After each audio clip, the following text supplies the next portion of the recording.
Friends, అంకిత రాజ్ వీళ్ళిద్దరు విడిపోయారన్న విషయం మనందరికీ తెలిసిందే. ఇప్పుడైతే అంకిత అయితే మళ్ళీ ఇంకొక సర్జరీతో అయితే వెళ్తుంది. తను జస్ట్ జా సర్జరీ అయితే చేసుకుంటుంది. తను మళ్ళీ మామూలు అంకితగా రావాలి అని చెప్పేసి అయితే చెప్తుంది. తన కమ్యూనిటీని అంత వదిలేసే ప్రసక్తే లేదు అని అయితే చెప్తుంది. వీళ్ళకి మధ్యలో జరిగిన గొడవలలో కమ్యూనిటీయే మెయిన్ రీజన్ అయిపోయింది. ఎందుకంటే రాజ్కి కమ్యూనిటీలో వెళ్ళడం ఇష్టం లేదు, ఇంకా అంకిత ఏమో కమ్యూనిటీని వదలడం ఇష్టం లేదు.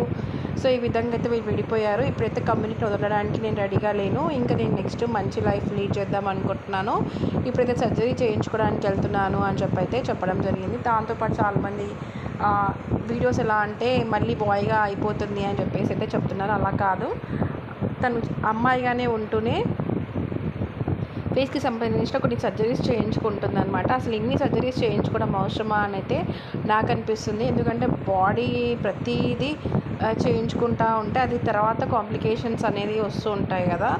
సో ఇవన్నీ చేయించుకోవాల్సిన అవసరం లేదు. కాకపోతే తను ఇప్పుడైనా బాగానే ఉంది, చాలా సర్జరీస్ తర్వాత అయినా కానీ ఇంకా చేయించుకుంటుంది అంటే తర్వాత కాంప్లికేషన్స్ ఉంటే మళ్ళీ తనే ఫేస్ చేయాల్సి వస్తుంది.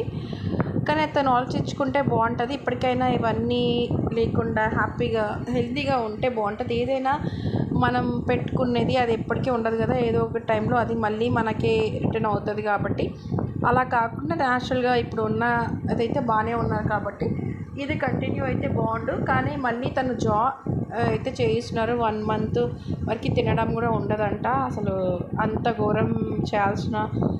ఘోరమైన సిచ్యువేషన్ క్రియేట్ చేసుకోవాల్సిన అవసరం లేదు. బట్ తన అందం కోసం ఇవన్నీ చేస్తున్నారు. బట్ ఏదేమైనా ఎవరి కాన్ఫిడెంట్ కోసం వాళ్ళు చేస్తుంటారు.